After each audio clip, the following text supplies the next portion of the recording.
Get your filthy black hands off my desk. Branch manager Garrett Sinclair shouts it across Ashford and Sterling Financial. He snatches Belle Mercer's loan application from his desk.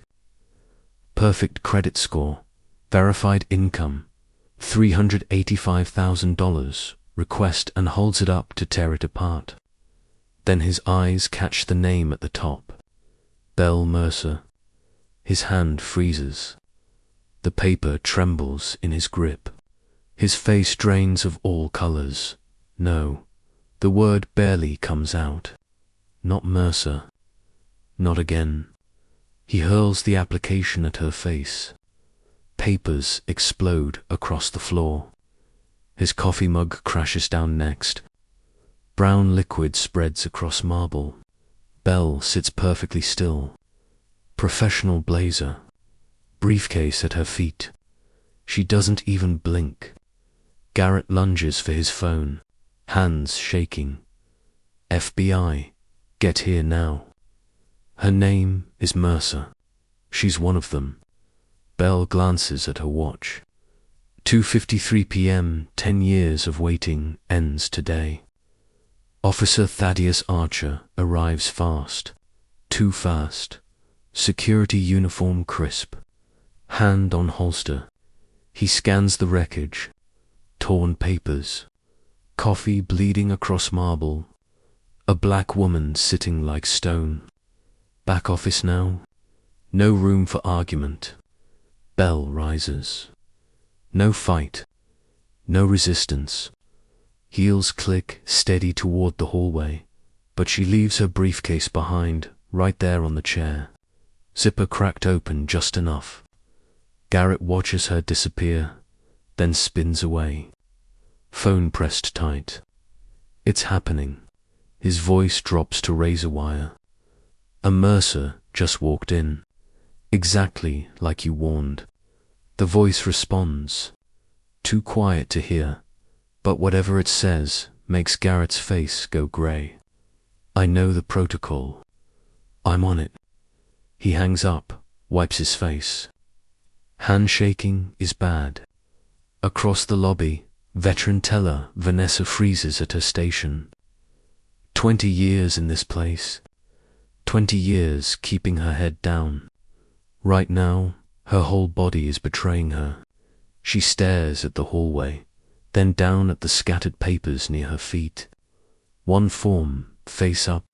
The name screams at her. Belle Mercer. Air leaves her lungs, knuckles white on the counter. No, not this. Not again. Flashback hits her like a fist. 10 years back. Different Mercer. Same chair. Agent Barrett Mercer. FBI badge on desk. Perfect credit. Denied anyway. Security walked him out.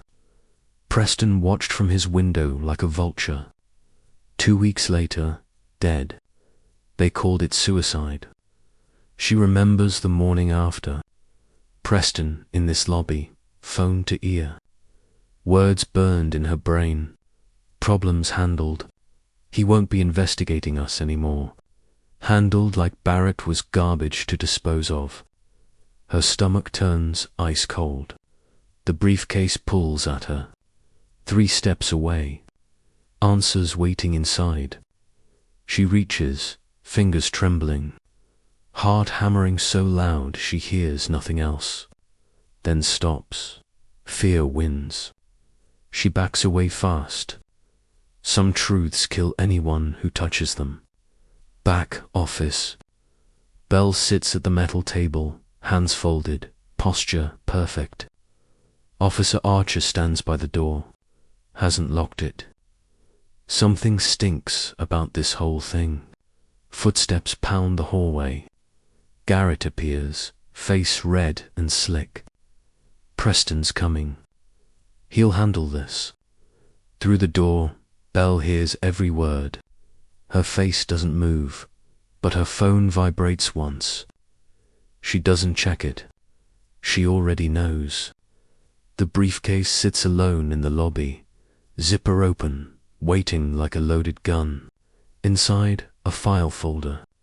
4 words on the tab.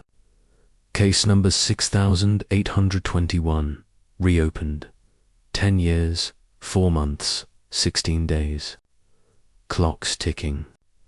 The back office is a cage. No windows. Metal table. 2 chairs. Fluorescent lights buzz like dying flies. Garrett towers over Belle, her torn application spread between them like crime scene evidence. Real name now. His voice cracks, trying to sound tough.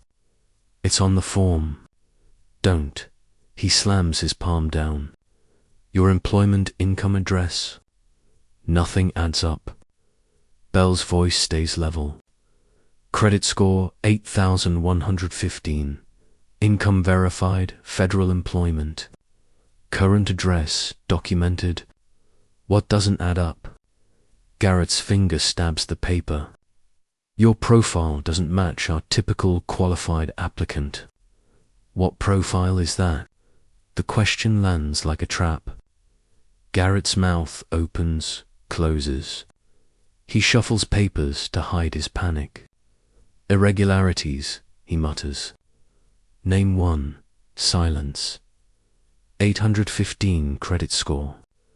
$385,000 loan on $140,000. Verified income, 0 debt. Belle leans forward. What irregularity, Mr. Sinclair? His face goes crimson. He grabs his phone and bolts to the hallway. The walls are thin. She hears every word. We need him here now. Garrett's voice shakes. Yes, a Mercer, I'm sure. Pause. She's asking questions, like she planned this, like she knows. Longer pause. Just get him here fast. He returns, trying to look calm. He's sweating through his shirt. Where did you hear about us online? Why this branch? Convenient. Who referred you? No one. Every answer is a wall. Garrett's losing it. His phone buzzes. He reads the text. The color drains from his face. He's here. Footsteps in the hall.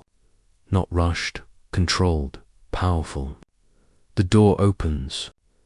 Preston Ashford walks in like he owns the air itself. 70 years old, silver hair, suit worth $10,000, eyes like ice picks. He sees Belle and freezes mid. For 3 seconds, he just stares. Then his face hardens into something ancient and ugly. What is your father's name? It's not a question. It's an accusation. Belle doesn't blink. Agent Barrett Mercer, FBI, deceased. The temperature drops. Preston's fists clench so hard his knuckles crack. His jaw locks. When he speaks, every word bleeds controlled rage. Get her out now. Call the FBI. Tell them we have someone impersonating federal personnel. I'm not impersonating anyone, Belle says. Her tone could freeze fire.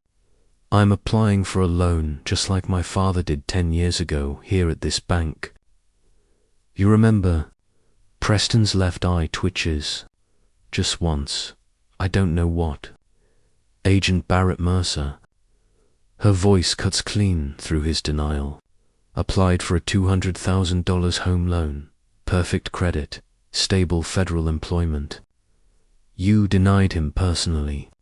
We deny hundreds of applications every you denied him because he was FBI, because he was already investigating this bank, because a federal agent with access to your financial records was the last thing you could afford. Preston's breathing goes shallow. His chest rises and falls too fast. Your father was he stops. The sentence dies in his throat. Too late. What? Belle leans forward.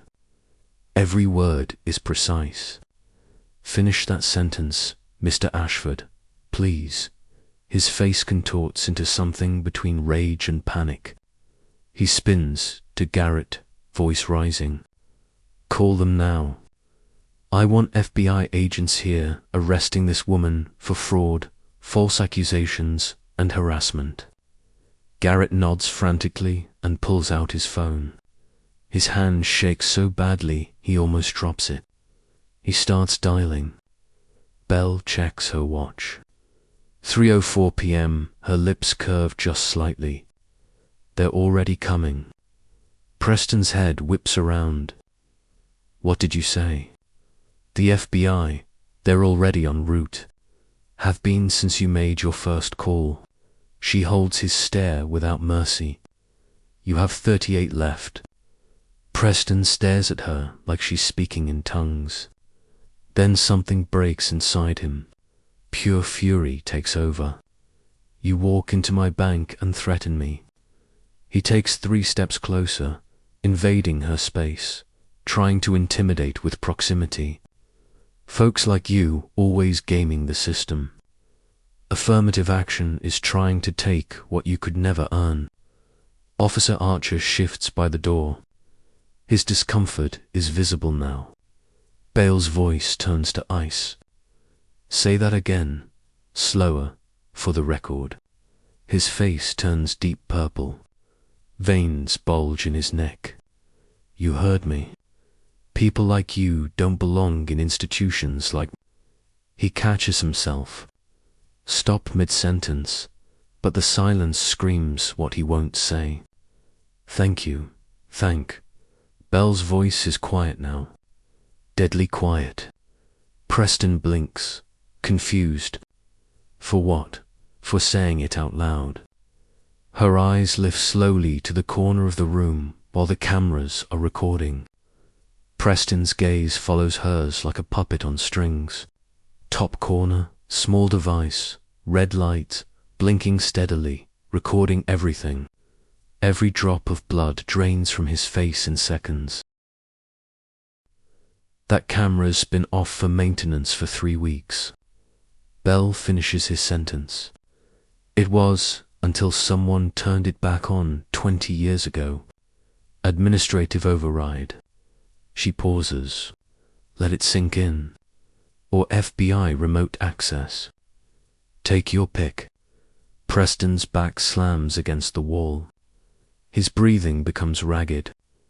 Garrett stares at his phone. The call connects. A professional voice answers. FBI field office.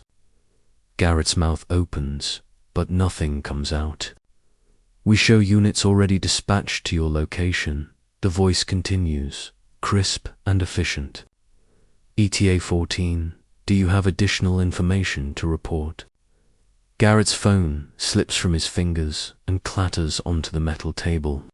14. The voice repeats through the speaker. Please remain at your location. Federal agents are en route. The line goes dead. The silence that follows is suffocating. Preston stares at Belle like she's a ghost who's come to collect a debt. His empire is fracturing in real time, and he can feel every crack spreading. Who are you? The question comes out broken, desperate. Belle stands slowly, adjusts her blazer with deliberate precision, each movement controlled, calculated. I'm the woman you just denied a loan to because of her last name. I'm the daughter of the man you destroyed 10 years ago. Her eyes lock onto his without mercy. And at 14, you're going to understand exactly what that means. She sits back down, folds her hands on the table, calm as death itself. But please keep talking. The camera quality is excellent these days. Preston's legs give out completely. He drops into the chair like a marionette with cut strings. His hands tremble on the table. In the hallway, Officer Archer's entire world shifts on its axis. He's supposed to be guarding her, keeping her contained. That's his job. But he's starting to realize he might be guarding the wrong person. The fluorescent lights continue their endless hum. 14 left. The clock is ticking, and Preston Ashford just realized he's been playing a game he already lost. Preston's hands shake as he grabs Garrett's shoulder. Document everything now. Garrett fumbles for his notepad. Pen poised like a weapon. Write this. Preston's voice is acidic. 3:06 p.m. Subject became aggressive. Raised voice made threatening gestures. Toward bank personnel. The pen moves, lies born in real time. Belle sits motionless, hands folded, hasn't moved once, hasn't raised her voice. Not even a whisper. Officer Archer watches from the door. Something cold settles in his gut. Add this, Preston continues. Erratic behavior, possible intoxication, attempted intimidation using false federal credentials. Scratch, scratch, scratch. The sound of injustice being written into the official record. Bale's eyes track every word, every fabricated syllable. Preston leans closer to Garrett. His voice drops to venom. Note that we've dealt with this family before.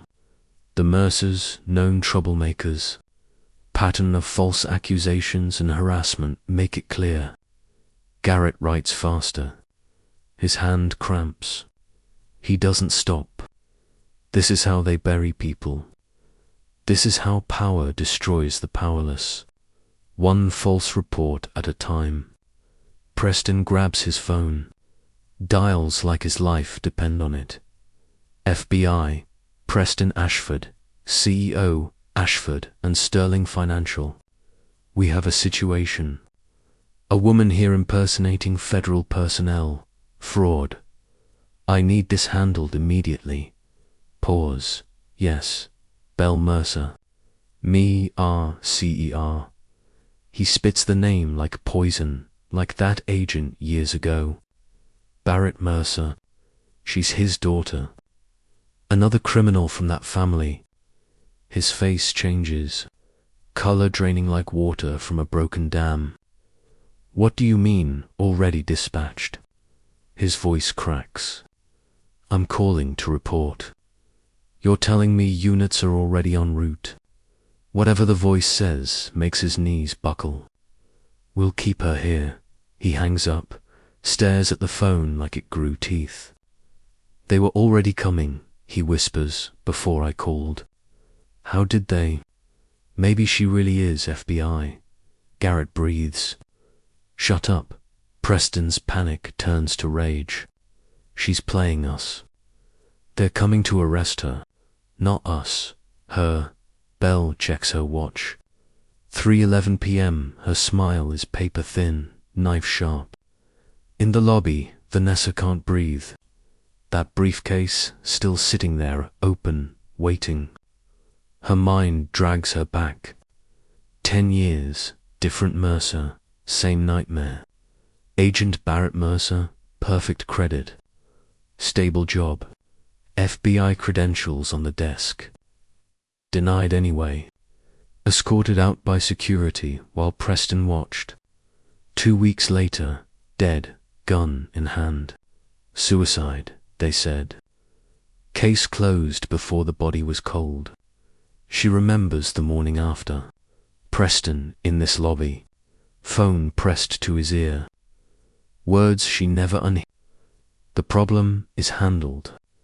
He won't be investigating us anymore. Handled like Barrett. Mercer was a business transaction, a liability to eliminate. Her stomach turns to ice. The briefcase pulls at her. 3 steps away. Answers inside. She reaches for it. Fingers trembling, heart pounding so hard she can hear it, then stops. Fear wins. She backs away. Some truths are too heavy to carry. Some secrets destroy anyone who touches them. But damn it, she owes that man something. And his daughter's sitting back there. They're trying to choke her the same way. In the back office, Preston stands over Bell like an executioner savoring the moment. We have documentation now, written record, multiple witnesses.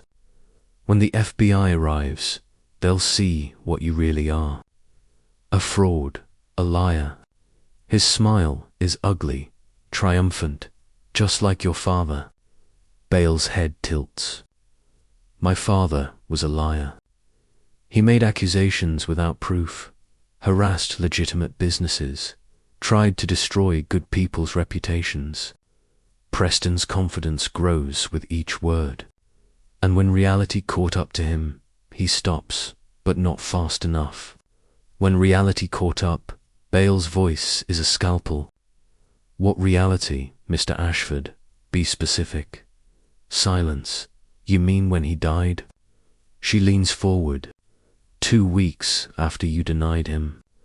2 weeks after he walked into the bank he was investigating. 2 weeks after you knew the FBI was on to you. Quite the timing. Preston's jaw locks. The FBI ruled it suicide. I had nothing. The FBI, Bell cuts through, is coming, and they're going to rule very differently this time. Officer Archer's radio crackles to life. Static, then dispatch. All units, FBI, arrival 12. Stand by for federal jurisdiction transfer. 12. Preston forces a smile, trying desperately to look like a man who's winning, but his hands betray him, shaking like leaves in a storm. Garrett clutches his fabricated notes, his insurance policy, his lies in writing, his career-ending mistake, and Bell sits there still, calm, watching them both, like a woman who knows exactly how this ends. The lies are documented on paper, on camera, in witness testimony. The cameras are rolling, recording every word, every crime being committed in real time. The FBI is coming. Not for her, for them. And these men just built their own cages. Word by trembling word. Lie by desperate lies. Officer Thaddeus Archer stands outside the interrogation room door, arms crossed, face unreadable. But inside, everything's shifting. He pulls out the incident report Garrett handed him 15 minutes ago. Read it again. Every word is wrong. The subject became agitated at 3:06 p.m. He was there. She never moved. I raised my voice and made threatening gestures. She spoke twice. Both times are calm, controlled, displayed erratic behavior, consistent with substance influence. Her eyes were clear. Her hands are steady. Nothing erratic about her. Thodd's jaw tightens. 3 years in this job. 3 years of following orders. But this is a setup. He hears voices through the door. Garrett coached Preston on what to say when the FBI arrived, how to stick to the story, how to make sure their documentation aligns. Thodd's training screams at him. Innocent people don't prep stories. Guilty people do. He pulls out his phone, scrolls to a contact he hasn't used in 2 years. His former commanding officer, now the FBI. His thumb hovers over the name. Then he types, "Something's wrong at Ashford and Sterling Financial. They're setting someone up." Black woman says her name is Mercer. You should know. He stares at the message. Finger over send. Everything in him says, do it. He hits send. 3 seconds later, response, already aware.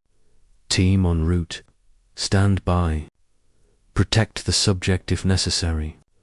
Thodd's eyes widened. Already aware. He looks through the door window at Bell. Still sitting, still calm. She's not a victim. She's the operation. In the lobby, Vanessa's war with herself reaches critical mass. The briefcase right there. Answers inside. She's been paralyzed for 10 minutes, but guilt is heavier than fear now. She walks to it. Each step feels like betrayal of Preston, of the bank, of 20 years of keeping her mouth shut. Her hands reach a briefcase. She opens it wider. Files, documents, and a photograph.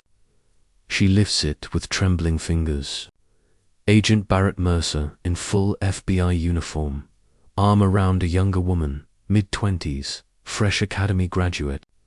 The woman's smile is bright. Proud, the daughter. Vanessa's breath catches. Beneath the photo, a worn notebook label on the front. Dad's case, the truth they buried. She shouldn't. She knows she shouldn't. She opens it anyway. First page, handwritten Barrett's writing. Case number 6821.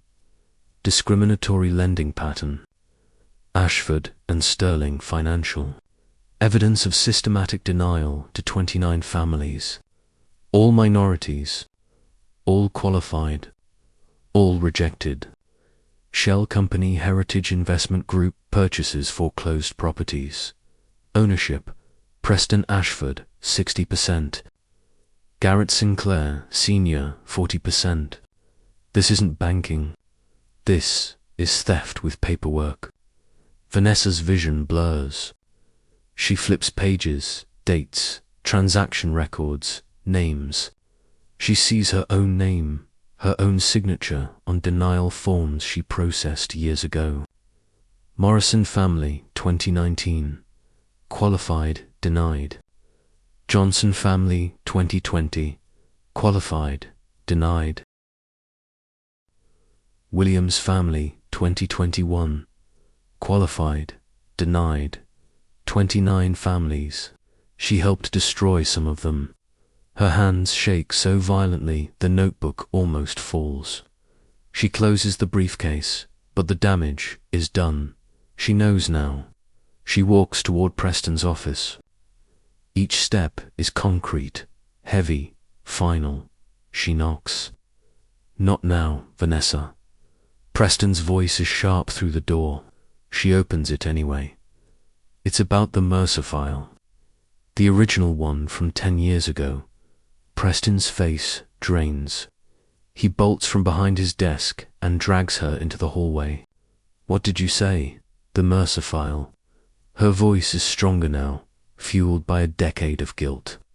From when Agent Barrett Mercer applied for a loan, when you denied him, when he died 2 weeks later. Preston grabs her arm, squeezes. You kept your mouth shut then. You'll keep it shut now. Vanessa jerks free. A man died, Preston, and now you're doing it again to his daughter. That man was what? Vanessa's voice rises. Going to expose you. Going to show everyone what you really are. So, you made sure he couldn't. Preston's face twists. You don't know what you're talking about. I know you made a phone call the day after he died. I heard you say the problem is handled. I've lived with that for 10 years. Then you've lived with it this long. Keep living with it. No, the word comes out stronger than she expected. Not anymore. I'm done protecting you. She walks back to her station, heart pounding, hands shaking. But this time, she doesn't stop. She sits at her computer, logs in, pulls up 10 years of loan, records every denial, every pattern, every crime hidden in spreadsheet cells. She hits print. The machine whirs to life. Pages start emerging. One after another, evidence in black and white. She grabs an envelope, writes on the front, FBI agent Callum Rhodes's. She doesn't know who that is, but something tells her that's the right name. Garrett appears, sees the stack of papers. What are you doing? My job. She doesn't look up. Finally doing my actual job. He reaches for the envelope. You can't. Officer Dad steps between them. His hand doesn't touch his weapon. Doesn't need to. She's working, Vad says, voice flat. Final. Leave her alone. Garrett's eyes go wide. You work for me. I work for the law. Dad doesn't move. There's a difference. Garrett backs up, stumbles, retreats to Preston's office. Vanessa finishes printing, slides the papers into the envelope, sets it on her desk where it's visible. Undeniable, Preston emerges. See the envelope. His face goes purple. You just ended your career, he hisses. No, Vanessa meets his eyes. I just saved what's left of my soul. Officer Vard positions himself between Preston and the envelope. His stance makes it clear nobody touches it. In the back office, Belle hears raised voices. She doesn't move. I don't need to. The cracks are spreading. The system is breaking from inside. She checks her watch. 3:23 p.m., 18 minutes left. Right on schedule. The door opens. Officer Vad enters. He looks at Belle. Really looks at her. Ma'am, can I get you some water? I'm fine, officer, but thank you. She pauses. You're a good man. That matters. Vad swallows hard. Are you really FBI? Belle reaches slowly into her jacket, pulls out a leather credential holder, opens it. FBI badge gleams under fluorescent light. Section Chief Belle Mercer, White Collar Crime Division. Thodd's entire world tilts. Jesus Christ, Belle's voice is quiet, certain. Keep that to yourself for 18 more minutes. Can you do that? He nods. I can't speak. Good. She closes the credentials because when this is over, I'm going to need good people like you. Vard steps outside, positions himself in front of the door. He's not guarding her anymore. He's protecting her from them. Everything's changed. And Preston has no idea. 3 black SUVs goes to a stop across from Ashford and Sterling Financial. No sirens, no lights, pure predator silence. Agent Callum Rhodes exits first. Silver hair, weathered face, eyes that have seen too much and forgotten nothing. 3:26 p.m. radio to lips. All units hold. Nobody moves until 3:41. Exact. Young agent beside him shifts. Sir, why? Barrett's watch stopped at 3:41. Callum's voice could cut steel. 10 years ago today. She want them to feel it. The team goes still. They understand now. Callum stares at the bank. His best friend's daughter is in there surrounded by his killers. Almost there, Barrett. Almost done. Inside, Preston storms back into the interrogation room. Sweat-soaked, desperate for control. He paces behind his desk like a caged animal, unraveling thread by thread with each step. His suit jacket hangs crooked, tie loosened, the polished CEO mask cracking to reveal raw panic underneath. FBI arrives any second. You're done. Fraud, impersonation, federal crimes stacking up. Belle's eyes stay down. They're coming. You're right. Your father couldn't handle reality, couldn't accept his place. People like him, people like you, say it. Belle's head snaps up. Finish it. Cameras still recording. Preston's eyes dart to the red light. His mouth clamps shut. His pacing stops mid-stride. Almost, Belle whispers. You almost destroyed yourself again. His fists shake, rage losing to terror. The pacing resumes faster now, more desperate. Outside, Callum's radio crackles. Confirmation. Subject inside. Live camera feed established. She did it. Callum almost grins. Got them to activate surveillance themselves. Vanessa's fingers fly across her keyboard. Customer complaints, the buried ones, the silenced ones. 34 files, all minorities. All claiming discrimination, all resolved with zero accountability.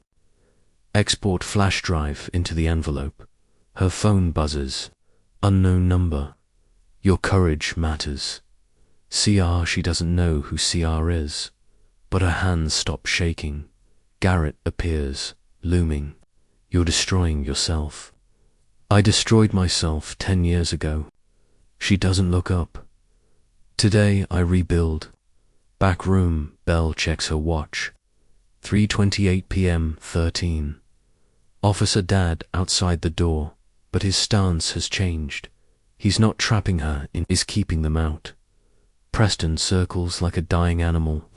Jacket now completely off. Shirt stained dark with sweat. When they get here, you're finished. When they get here, Belle stands slowly. One of us ends. You're absolutely right. Something in her voice freezes his blood. His pacing stops completely. What does that mean?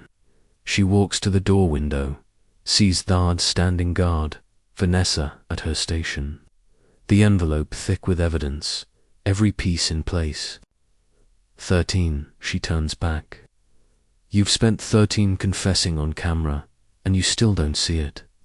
Preston rushes the window, looks out. Vanessa meets his stare, doesn't flinch. Her hand rests on the envelope like a detonator. The color drains from his face completely. What did she?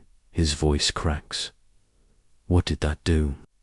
She chose truth over complicity. Belle sits back down.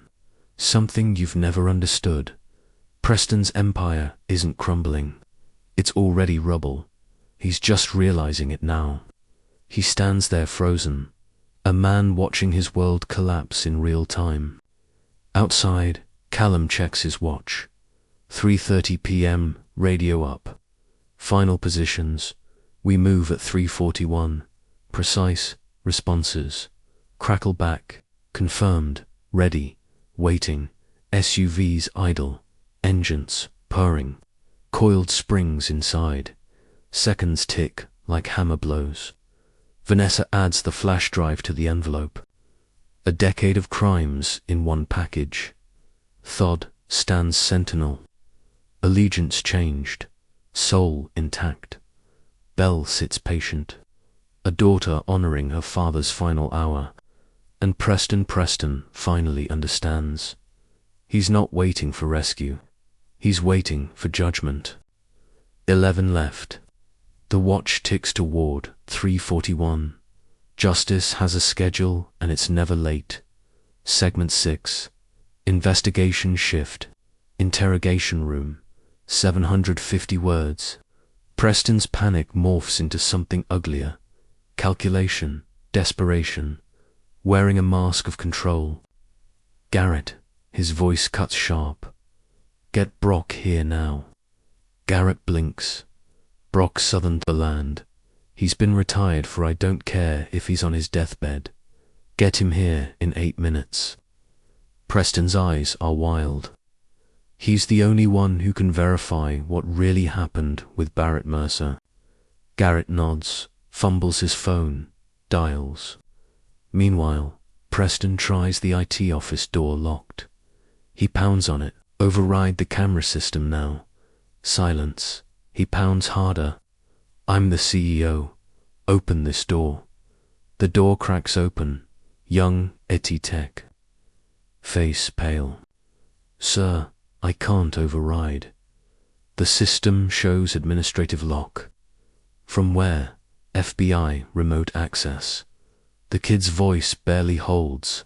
It's been active for 23 minutes. Preston's back hits the wall. Can't breathe. They've been inside the system watching, recording the whole time. In the interrogation room, Belle stands, stretches. First real movement in 40 minutes. May I have my briefcase? There's something I'd like to show you. Officer Dard doesn't hesitate, retrieves it from the lobby, places it in her hands. She opens it fully. Files spread across the table. But underneath something else, a second FBI badge, encased in glass, preserved like a relic. She lifts it. The overhead light catches the metal. Preston sees it through the doorway. His knees nearly buckle. My father's badge. Bell's voice is reverent, deadly from the bank. He died investigating the loan you denied him because you were already laundering money through discriminatory foreclosures. Couldn't risk FBI scrutiny on your books. That's insane. Preston's voice shakes. He committed suicide. Case closed 10 years ago. Case number 681. Bell slides a folder across the table. Closed by retired agent Brock Sutherland, who deposited $150,000 into an offshore account 3 weeks after my father's death. Cayman Islands, account number 88,214,491,163. I have the wire transfers right here. She spreads bank statements across the table. Highlighted transactions, dates, amounts, irrefutable. Preston's hands tremble as he reads. His lips move, but no sound comes. You can't prove any connection between. I don't have to prove anything. Bell's smile is razor thin. I just had to get you to create new crimes today, right now. Discrimination, false imprisonment, fabricating evidence, witness intimidation, all caught on camera. All federal offenses, all committed in the last hour. Preston's face cycles through emotions. Rage, fear, disbelief. You set this up. This whole thing was a trap. Bell tilts her head. No, Mr. Ashford. You built the trap 10 years ago when you killed my father. Today, you just walked into it. Footsteps pound down the hallway. Heavy, urgent. Brock Sutherland appears in the doorway. Late 50s, grey, stubble, eyes that haven't seen peace in a decade. He looks like a man who's been running from ghosts. He sees Bell's is solid. You, his voice breaks. You're Barrett's daughter. Hello, Agent Sutherland. Bell's tone could freeze fire. Or should I say, the man who ruled my father's murder a suicide? Brock's face crumbles. He looks at Preston, back to Bell, to the FBI credentials on the table. You told me this was about fraud. Brock says to Preston, you didn't say it was her. Fix this. Preston's voice is pure desperation. Tell her she's wrong. Tell her your investigation was legitimate. Brock stares at the wire transfer documents on the table, at his own offshore account numbers, staring back, his shoulders slump. 10 years of weight collapsing at once. I can't. The words barely come out. Not anymore. We had a deal. Preston's voice cracks.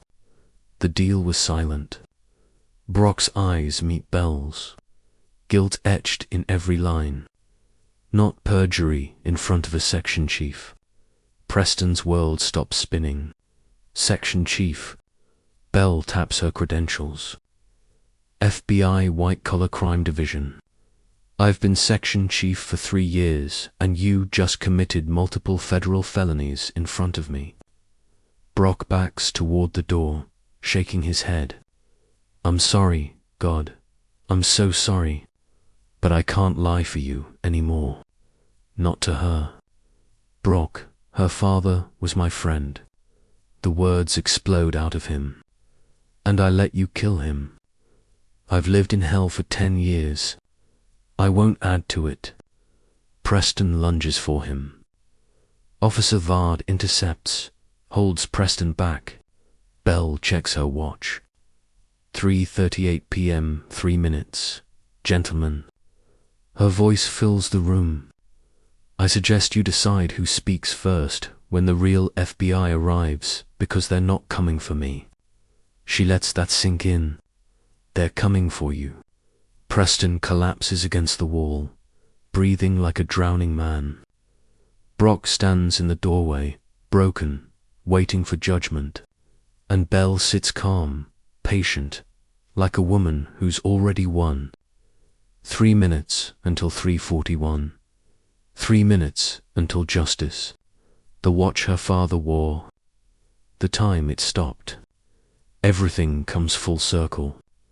Right on schedule. Officer Thaddeus Archer takes a breath, then does something that will end his career here. He removes his security badge, set it on the metal table with a soft click. Chief Mercer. His voice is steady now. I apologize for my part in this. I didn't know at first, but I should have questioned sooner. Belle looks at him. Really looks. You questioned it when it mattered, Officer Archer. That's what counts. It's just that now. He gestures at the badge. I don't work for them anymore. Belle extends her hand. They shake, firm, respectful. The Bureau could use people who choose right over easy. Thad, something. Shifts in his face. Hope, purpose. He opens the door wide. You're free to go, ma'am. Belle stands, but doesn't move. Not yet. 1 more minute. Vanessa enters, tears streaming, but spine straight. I'm so sorry. The words rush out. I processed your father's loan denial. I saw the notes. Reject law enforcement profile. I knew it was wrong, but I was scared. Belle's expression softens. You're here now. You activated the cameras. You printed the evidence. That's what matters. Will I go to jail? That depends on what you tell the FBI in 3 minutes. Bale's tone is honest. Truth carries weight in sentencing. Use it. Vanessa nods, wipes her eyes. I'll tell them everything. She leaves, stronger than she entered. Bala is alone now. She removes the watch from her wrist, her father's watch, frozen at 3:41 p.m. She holds it close, brings it to her ear, though it's silent. It has been for 10 years. Her lips move, barely audible whisper. The ghosts in this place are about to get their eviction notice. Then softer. It's time, Dad. It's finally time. She closes her eyes, feels the weight. The weight. The almost done. She puts the watch back on, checks her phone. 3:40, 45 seconds. She stands, faces the door, takes one breath, carrying 10 years of purpose. This is it. She opens the door. Thad falls into step beside her. Not guard alley. They walk to the lobby together. Vanessa stands, from her station, envelope of evidence in hand. Preston appears, face grey, defeated. He sees them all. His empire in ruins. Outside, Callum checks his watch. 3 hours, 41 minutes and 0 seconds. Radio up. All units, move now. SUVs roar to life. Doors fly open. 12 agents pour out. Inside, Belle reaches the lobby center. She checks her father's watch. 3:41 p.m. 10 years later, exact moment. The glass doors explode inward. FBI, nobody move. Agent Callum Rhodes leads the surge. 12 agents in tactical gear. Weapons ready. Authority absolute. The bank freezes. Every person, every breath.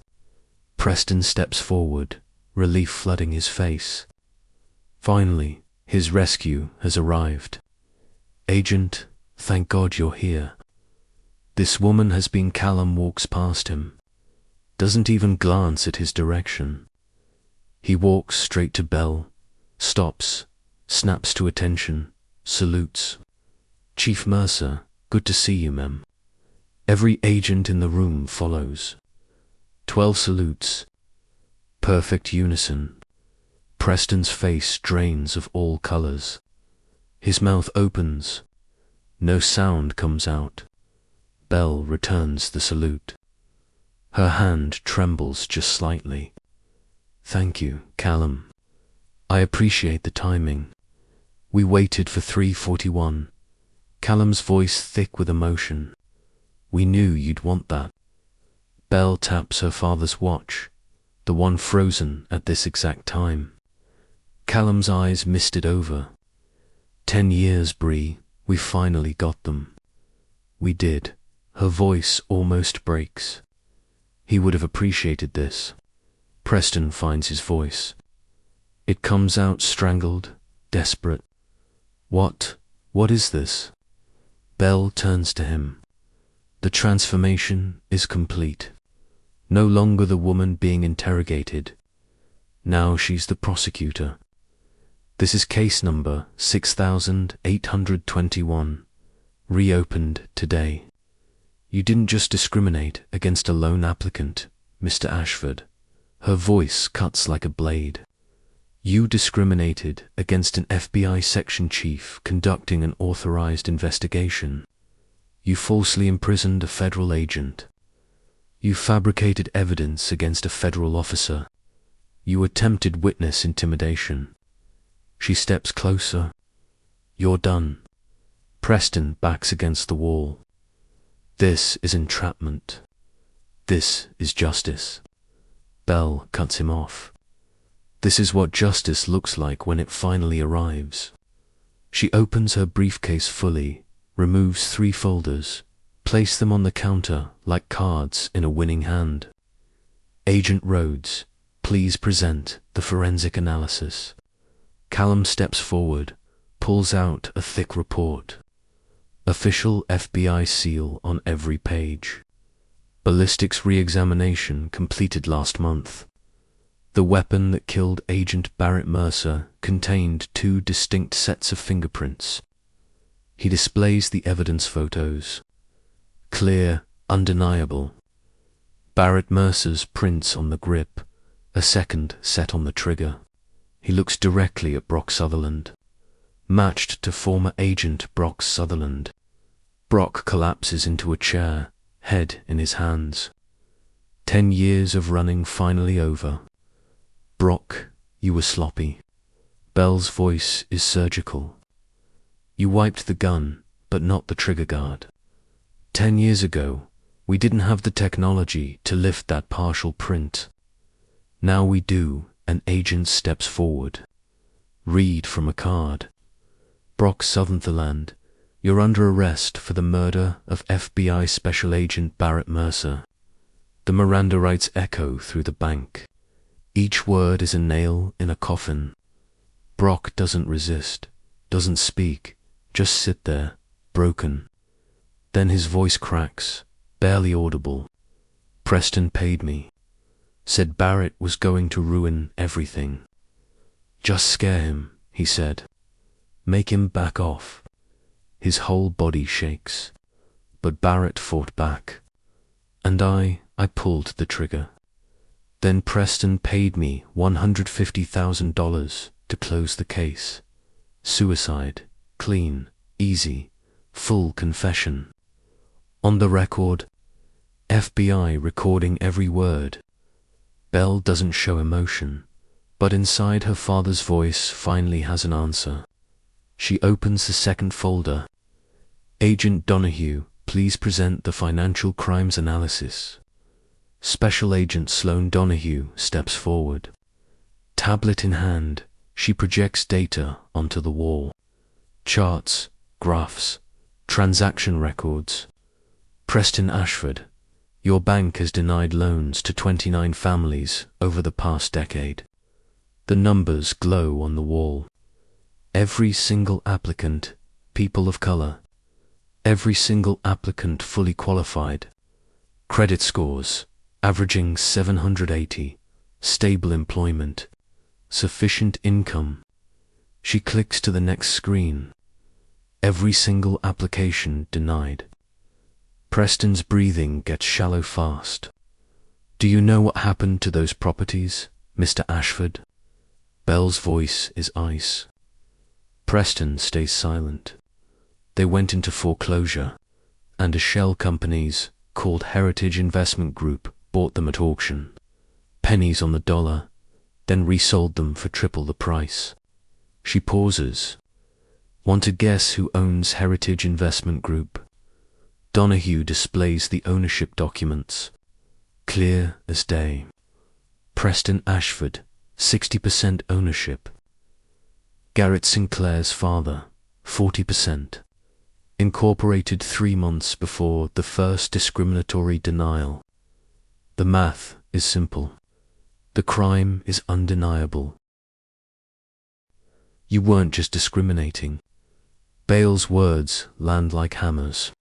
You were orchestrating a theft ring, using your bank to identify targets. Deny them credit based on race, force, foreclosure, then profit from their loss. Donahue pulls up the final calculation, $3.2 million. Over 10 years, 29 families were destroyed. Their homes were stolen. Their wealth transferred to you. The number hangs in the air. Damning. My father discovered this pattern. Bale's voice doesn't waver. That's why you killed him. Because an FBI agent with subpoena power was the end of your empire. Preston tries to speak. Can't. His legs won't hold him. Garrett stands frozen, face white as bone. I didn't know. My father never told me about. You knew enough. Belle cuts through his excuse. Every loan you denied today, every false report you filed, every lie you documented. You continued his work. You protected his legacy. You made the choice to carry on his crimes. She opens the third folder. The final blow. Now, let's review what you did in the last hour. Your crimes committed today on camera. Agent Donahue activates the video feed. Security footage plays on the wall. Every customer in the lobby watches. Every employee sees. 3:01 p.m. Garrett sees Mercer on the application. Immediately rejects it without reviewing qualifications. 3:04 p.m. Preston arrives. Refuses service based solely on the last name. 3:06 p.m. Garrett fabricates the incident report. The footage shows Belle sitting motionless, not moving, not speaking. 3:15 p.m. Audio plays. Preston's voice fills the bank. People like you don't belong in institutions like mine. The racist statement, clear, recorded, undeniable. 3:23 p.m. Preston threatens Vanessa. You kept quiet then, you'll keep quiet now. Witness intimidation on camera. Every crime, every moment preserved forever. You had a chance to simply process a loan application. Belle's voice is quiet now. Deadly. Instead, you committed 5 federal crimes in under an hour because you panicked. Because a name on a piece of paper reminded you of the man you murdered. Preston's back hits the wall. He slides down. Sitting on the floor now, destroyed. Callum steps forward. Badge out. Voice official and final.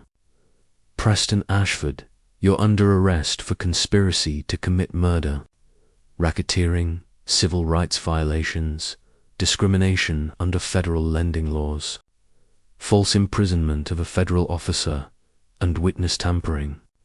He turns to Garrett. Garrett Sinclair, you're under arrest for conspiracy to commit fraud, civil rights violations, false imprisonment, and obstruction of justice. Handcuffs click. The sound echoes through marble halls like a church bell. Preston looks up at Belle from the floor. His empire is dust. His life is over. Everything he built gone. Who are you? He whispers. Belle crouches down, meets his eyes at his level. I'm the daughter who spent 10 years building an airtight case. I'm the woman you underestimated because of her skin color. I'm the FBI section chief you just confessed multiple felonies to. She stands. Look down at him one final time. And I'm the last person you should have ever crossed. Agents lift Preston into his feet.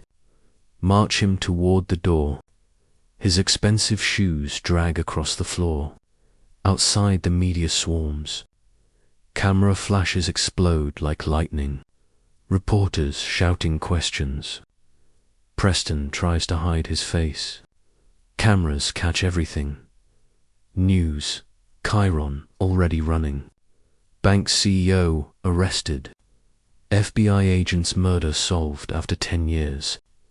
Inside, Belle stands in the center of the lobby. The briefcase that started it all sits open. Evidence spread across the counter like a museum exhibit. Vanessa approaches, hands the envelope to Callum. 10 years of records, every discriminatory loan, every complaint that was buried, everything. Callum takes it, nods with respect. Thank you. Your cooperation will be noted in our report to the prosecutor. Officer Thad stands to the side, watching, processing, his whole worldview shifting.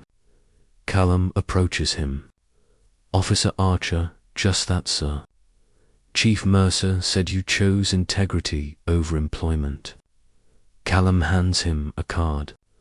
FBI values that we have training programs. People like you call me. Thad looks at Belle. She nods, encouragement. A future opening before him. I will, sir. Thank you. The bank slowly empties. Agents escorting suspects. Evidence being catalogued. Justice being served in real time. Belle stands alone for a moment in the lobby her father last stood in, alive. She looks at her father's watch, still frozen at 3:41. 10 years, 4 months, 16 days. The wait is over.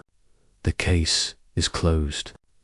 Her father's name is clear, and the men who killed him are finally paying for it. She closes her briefcase. Pick it up. The weight is familiar now. Walk toward the door. Each step is steady, certain. Outside, the sun is setting. The day is ending. But for 29 families, justice is just beginning. Preston, Garrett, and Brock are led out in handcuffs. Camera flashes turn evening into daylight. Media swarms. Preston tries to hide his face. Cameras catch everything. News broadcasts. Bank CEO arrested in FBI agent murder. Discrimination scheme uncovered.